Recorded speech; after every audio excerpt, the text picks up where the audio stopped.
que o amor de Deus e a doce comunhão e consolação do Espírito Santo esteja com todos.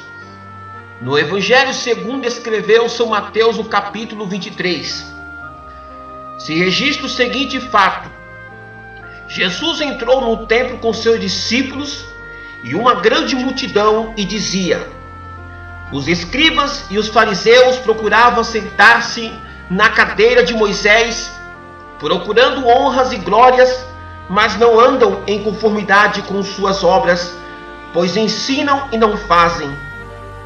Tudo o que fazem é ser visto pelos homens, alargam seus vestidos e encopridam as franjas das suas vestes.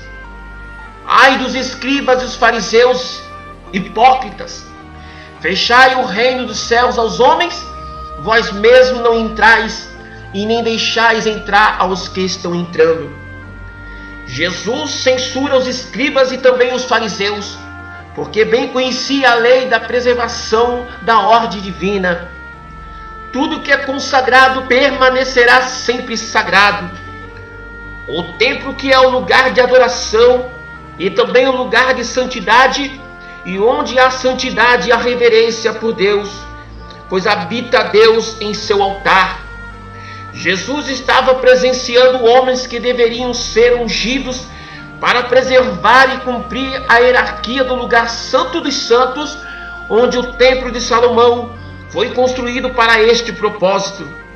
Eles estavam profanando a casa de Deus. Não foi por acaso que Deus ordenou ao seu servo Moisés para levantar um tabernáculo no deserto em Êxodo capítulo 40.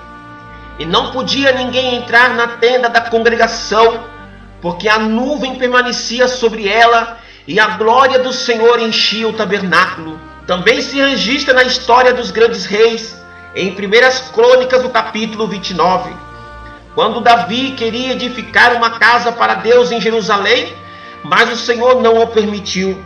E Salomão, o único que Deus tinha escolhido para que ele levantasse e construísse o templo, pois o trabalho a ser feito era muito grande.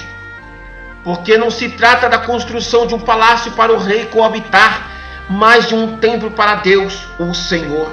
Tanto que posso falar aos ouvintes em que me ouvem, seja na tenda da congregação, o tabernáculo cuja nuvem de glória permanecia naquele lugar, tanto no templo construído por Salomão, ambas eram lugares escolhidos pelo próprio Deus, para a adoração de todos os povos, porque quem administraria a ordem divina eram aqueles que tinham sido separados por Deus, os sacerdotes e os levitas, que preparariam o holocausto da adoração ao Senhor, cuja presença gloriosa envolvia o lugar santo e sagrado. Mas a história de grandes rumores e de guerras, onde os homens se corromperam e o pecado e a sua maldade se espalharam sobre a face da terra, o que resultou na destruição do templo por Nabucodonosor, rei de Babilônia, em 586 a.C., a destruição do templo, depois de 2 anos de assédio de Jerusalém,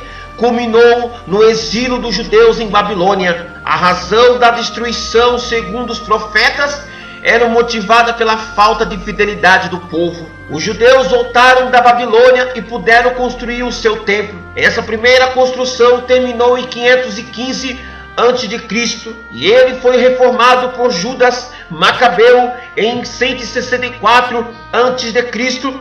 E a imponência e a fama que teve o segundo templo, em vez, veio graças à intervenção de Herodes o Grande, que ampliou de forma monumental aquilo que existia. E o que isso quer dizer, missionário?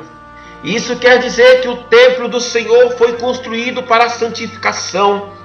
Foi levantado para que o povo tenha reverência ao entrar na casa de Deus.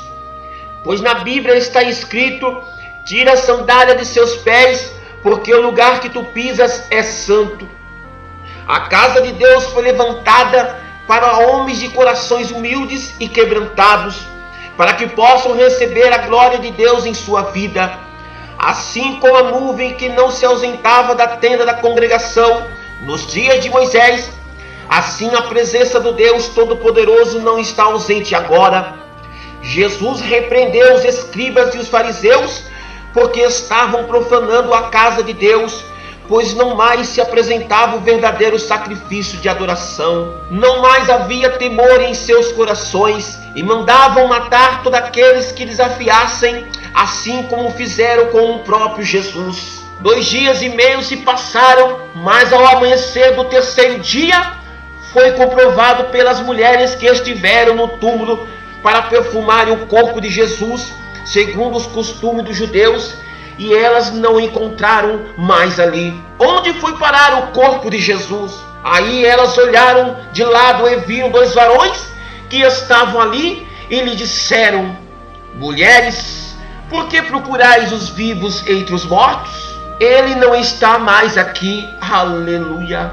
Elas voltaram correndo e disseram aos discípulos: ele não está lá, ele não está lá, ele ressurgiu dentre os mortos. Agora mesmo ele está no seu lado, te sustentando pelas mãos, porque sabe o que enfrentou até aqui. Não foi por acaso que você está ouvindo esta mensagem, pois o Espírito Santo agora mesmo está arrancando a sua enfermidade. Agora mesmo incline a sua cabeça e receba a oração da fé. E oremos ao Senhor nesse instante. Senhor Deus, Criador dos céus e da terra, diante de Ti levanto esta oração, cujas nossas naturezas são limitadas, mas agora, Senhor, tudo o que há em mim bendiz ao Senhor. Ó Deus de minha alma, eu te peço agora por este ouvinte que está me ouvindo, que está cansado de tanto bater em várias portas e não tem te alcançado. Eu te peço, Senhor, que pela sua infinita misericórdia, alcance esta mulher, alcance este homem, salva esta vida, cura, Senhor, esta enfermidade que está nos ossos, esta inflamação que está no útero, esse tumor que está crescendo.